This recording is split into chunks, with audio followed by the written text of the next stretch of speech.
ये खबर पारुल यूनिवर्सिटी द्वारा प्रस्तुत की गई है। सोचिए, आप अपने दोस्तों या कलीग्स के साथ विदेश घूमने गए हैं। चारों तरफ समंदर है, खूबसूरत नज़ारे हैं, सब हंस रहे हैं, तस्वीरें ले रहे हैं, लेकिन अचानक सिर्फ 3 मिनट के अंदर सब कुछ खत्म हो जाता है। चीख पुकार मच जाती है और जो लोग कुछ देर पहले तक जिंदगी को एंजॉय कर रहे थे, वो मौत के मुंह में समा जाते हैं। जी हाँ, वियतनाम के फू कोक द्वीप के पास एक ऐसा ही दिल दहला देने वाला हादसा हुआ। एक बंद स्पीड बोट समंदर में पलट गई और इस हादसे में 15 भारतीय पर्यटकों की जान चली गई। सबसे दुखद बात जानते हैं क्या है? ये सभी लोग भारत की जानी मानी मोबाइल कंपनी लावा मोबाइल से जुड़े हुए थे। आखिर उस दिन उस नाव पर क्या हुआ था? कैसे 20 लोगों ने खिड़की से कूदकर अपनी जान बचाई और वो 15 लोग क्यों नहीं निकल पाए? आज के इस वीडियो में हम इस पूरी घटना के बारे में विस्तार से आपको बताएंगे। चलिए खबर को शुरू से समझते हैं। भारत की एक बहुत पॉपुलर मोबाइल मैन्युफैक्चरिंग कंपनी है लावा मोबाइल्स। लावा ने अपने काम करने वाले लोगों के लिए, जिन्हें हम बिजनेस की भाषा में चैनल पार्टनर्स या डिस्ट्रीब्यूटर्स कहते हैं, एक वेकेशन यानी छुट्टी का टूर प्लान किया था। साउथ इंडिया यानी कि दक्षिण भारत से कंपनी के लगभग 110 डिस्ट्रीब्यूटर्स और कर्मचारी इस टूर पर वियतनाम गए थे। सब बहुत खुश थे कि कंपनी की तरफ से उन्हें विदेश घूमने का मौका मिला है, लेकिन किसे पता था कि ये सफर उनके जीवन का आखिरी सफर बन जाएगा। इस हादसे में जिन 15 भारतीयों की मौत हुई है, उनमें से 14 लावा कंपनी के चैनल पार्टनर्स जो फोन बेचने और बांटने का काम संभालते थे, और एक शख्स खुद लावा कंपनी का कर्मचारी था। अगर राज्यों की बात करें तो इन 15 मृतकों में से 10 लोग तमिलनाडु के रहने वाले थे, 3 लोग आंध्र प्रदेश के थे और 2 लोग केरल के रहने वाले थे। यानी पूरे दक्षिण भारत के कई परिवारों में इस एक हादसे ने मातम फैला दिया।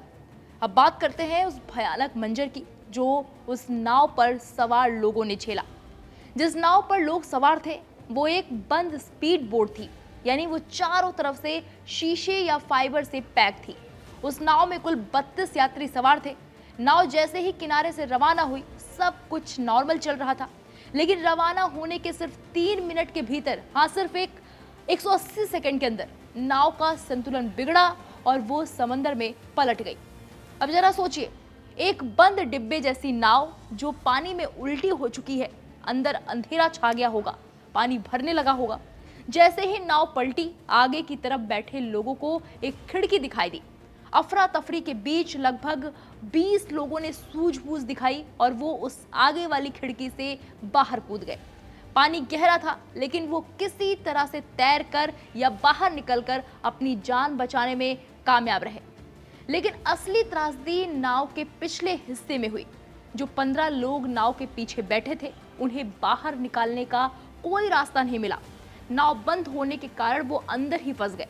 पानी इतनी तेजी से भरा कि उन्हें संभलने का मौका तक नहीं मिल पाया और दम घुटने या डूबने से उन सभी 15 लोगों की वहीं दर्दनाक मौत हो गई।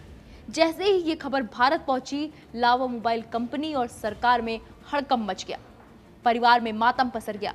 लावा मोबाइल्स ने तुरंत सोशल मीडिया पर एक बहुत ही भावुक पोस्ट शेयर किया। कंपनी ने इसे एक अकल्पनीय त्रासदी यानी एक ऐसा दुख बताया जिसकी किसी ने कल्पना भी नहीं की थी। लावा ने अपनी एक पोस्ट में कहा, हम ये बताते हुए बेहद दुखी हैं कि वियतनाम के फू कोक द्वीप के पास एक नाव दुर्घटना में हमारे 14 चैनल पार्टनर और हमारी लावा टीम के एक सदस्य की दुखद मृत्यु हो गई है। हमारी संवेदनाएं उनके परिवारों के साथ हैं। इस गहरे दुख की घड़ी में हम उनके साथ खड़े हैं।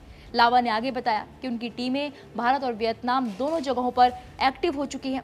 वो वियतनाम में मौजूद भारतीय दूतावास और वहां के लोकल एडमिनिस्ट्रेशन के साथ लगातार टच में हैं। सबसे बड़ी चुनौती इस वक्त ये है कि जो लोग इस दुनिया में नहीं रहे, उनके पार्थिव शरीरों को सम्मान के साथ जल्द से जल्द भारत लाया जाए।